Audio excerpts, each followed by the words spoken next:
बेहद स्वागत है जी सभी स्टूडेंट्स का। Amarjeet Singh Kanwar Broadway immigration services से हमारे साथ हैं। कनाडा में 28 अप्रैल को चुनाव होने हैं। अब स्टूडेंट्स के जहन में बार बार ये सवाल आ रहा है, क्या सितंबर इनटेक के लिए फ़ाइल लगाई जाए, रिफ्यूज़ल वाले रीलॉन्च करें या ना करें। और अगर 28 अप्रैल के बाद एक दो दिन में जब नई सरकार आएगी, क्या इमिग्रेशन में फिर पॉलिसी शिफ्ट होगा, पॉलिसी चेंजेस होंगी, बदलाव आएंगे। नई सरकार नहीं आती, अगर यही सरकार रिपीट होती है, सर्वेज में अब लिबरल पार्टी मुकाबले में है, लेकिन अगर यही सरकार रिपीट होती है तो क्या फिर बदलाव होंगे। ये तमाम क्वेश्चंस को एड्रेस करेंगे अमरजीत सिंह कंवर साहब, बेहद स्वागत है। मैं चाहूँगा A to Z आप इन सारे सवालों के जवाब दीजिए। एक बड़ी शानदार गुड न्यूज कि कनाडा के इलेक्शंस अनाउंस हो गए हैं। मार्क कार्नी ने 28 अप्रैल को कनाडा के इलेक्शंस अनाउंस कर दिए हैं और इसी डेट को इलेक्शंस होंगे। अब इसके बाद सिनेरियो क्या बन रहा है? सिनेरियो ये बन रहा है कि मिस्टर मार्क कार्नी, जो कि कनाडा के एक तरह से मनमोहन सिंह हैं, because he is very strong in economics, in financial situations. वो कनाडा बैंक के भी गवर्नर रहे, बैंक ऑफ इंग्लैंड के भी गवर्नर रहे, तो उनकी इमेज जो है वो कुछ इस तरह की है।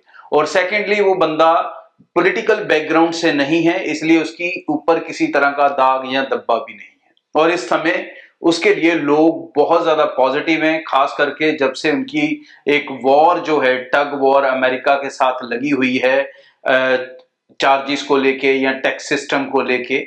तो ये जो चीजें हैं, ये अब सारी की सारी ओवरऑल गुड न्यूज में इसलिए बदलेंगी क्योंकि लिबरल पार्टी इस समय लीडिंग में है और लोगों की one of the favourite party है। जी हां, इतनी नेगेटिविटी के बाद भी, इतना कुछ होने के बाद भी दोबारा से लिबरल पार्टी ने जिस तरह से अपनी लीडरशिप चुनी है और जिसे अपना लीडर चुना है, वो बंदा इतना स्ट्रांग है कि इस समय जो लिबरल पार्टी है, जो स्टैट्स निकल कर आई हैं, दैट इज कि लोग 47% लिबरल पार्टी के फेवर में हैं।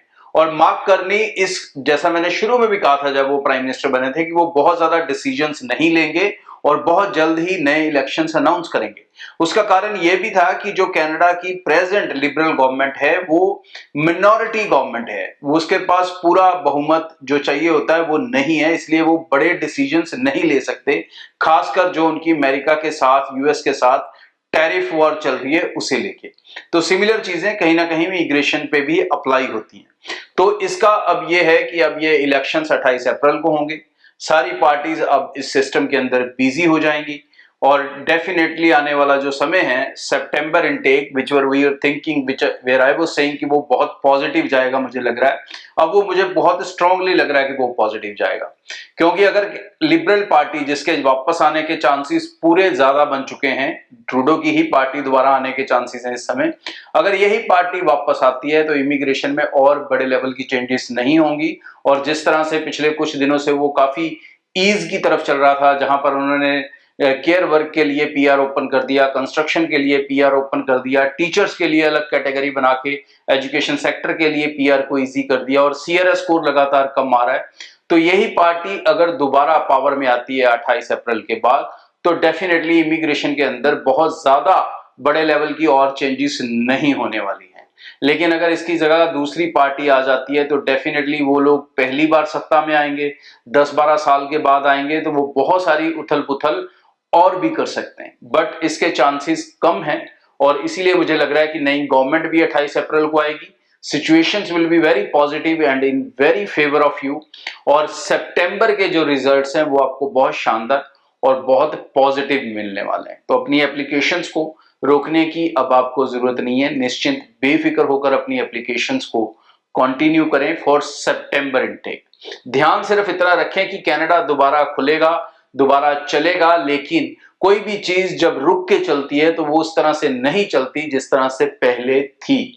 तो डिफरेंस सबसे बड़ा क्या आएगा? अब कनाडा लेगा स्किल ओरिएंटेड लोगों को, अब कनाडा लेगा गिने हुए इमिग्रेंट्स को, मतलब जो उनकी लिमिट्स हैं उसी को लेकर वो चलेगा आगे। और पर जो बच्चे अच्छे कोर्सेज के अंदर जाएंगे उन्हीं को ही वो ज्यादा रिकमेंड करेगा।